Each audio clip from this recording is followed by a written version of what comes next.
कार्यक्रम होना है सर मराठी में। मराठी में अनादि फाउंडेशन की ओर से ज्ञानोत्सव का तीसरा जो कार्यक्रम है सेमिनार का, वो मराठी में 9 और 10 नवंबर 2024 को होने जा रहा है।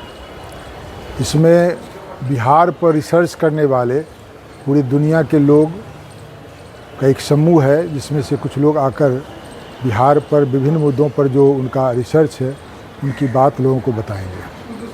दूसरा दिन का जो प्रोग्राम है, ये 9 का प्रोग्राम है। 10 का जो प्रोग्राम है वो कोऑपरेटिव आंदोलन पर ऋषभ महिंद्रा जो यूएस में रिसर्च कर रहे हैं पूरी दुनिया के कोऑपरेटिव सोसाइटी के बारे में, वो और भारत के कोऑपरेटिव सोसाइटी पर वो अपनी बात को रखेंगे कि उनका इस पर क्या विचार है।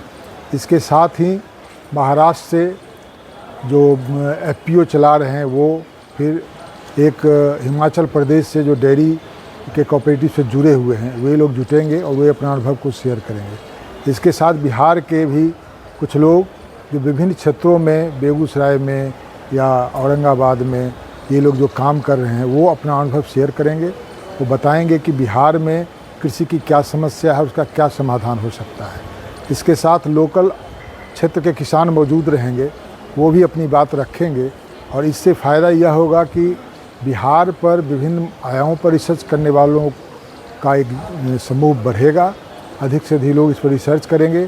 साथ ही किसानों को कोऑपरेटिव सोसाइटी के बारे में जानकारी मिलेगी, उसका क्या लाभ है। जैसे महाराष्ट्र से जो आने वाले हैं तो बता पाएंगे कि महाराष्ट्र में इसकी क्या स्थिति है, क्या लाभ है और कैसे किसानों को कोऑपरेटिव से जुड़ के वे अपनी उत्पादकता को बढ़ा सकते हैं, अपने उत्पादकता का सही मूल्य पा सकते हैं। कैसे डेयरी का विकास हो सकता है, जैसे बिहार में सुधा डेयरी है, इसके अलावे भी और कुछ डेयरी है, लेकिन और बेहतर ढंग से किसान अपने लाभ को कैसे पा सकते हैं।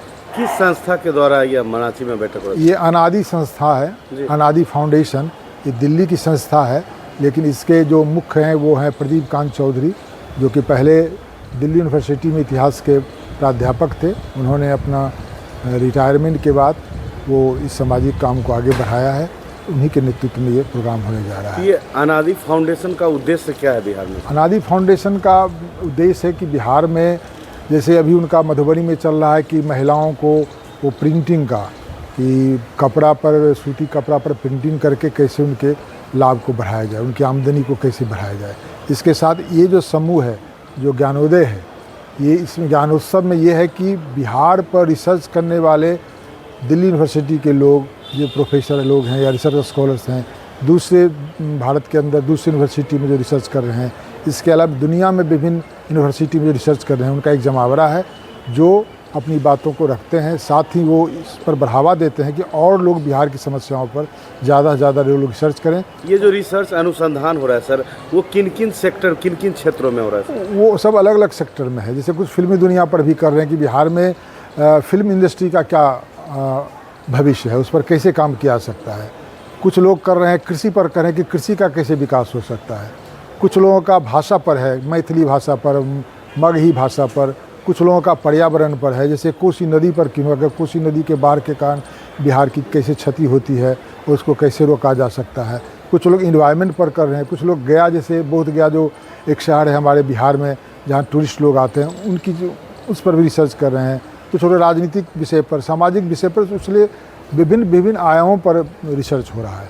कोई एक क्षेत्र ऐसा नहीं है। सर, जब भी बिहार का चर्चा पूरे देश में होता है तो बेरोजगारी और बाढ़ प्रमुख समस्या के रूप में सर, तो इस पर क्या रिसर्च हो रहा है? इस पर भी लोग रिसर्च कर रहे हैं और आकर अपनी बात को रखते हैं और ये बात सरकार तक पहुंचाई जाती, जिससे सरकार इसका कुछ समाधान निकाले और कुछ विशेष जानकारी सरकार के पास भी जाए, जिससे उस समस्या को समाधान करने में विशेष लाभ मिले, विशेष सहायता मिले। क्या लगता है ये जो रिसर्च हो रहे हैं सर, तो गवर्नमेंट का जो पॉलिसी है तो उसमें भी शामिल किया जा सकता है आगे आने वाले? क्यों नहीं, ये तो एक माध्यम होगा कि सरकार उस समस्या को दूर करने के लिए जो रिसर्चर्स हैं उनकी बातों को देखकर उसको और समाधान करने में विशेष फ़ायदा होगा।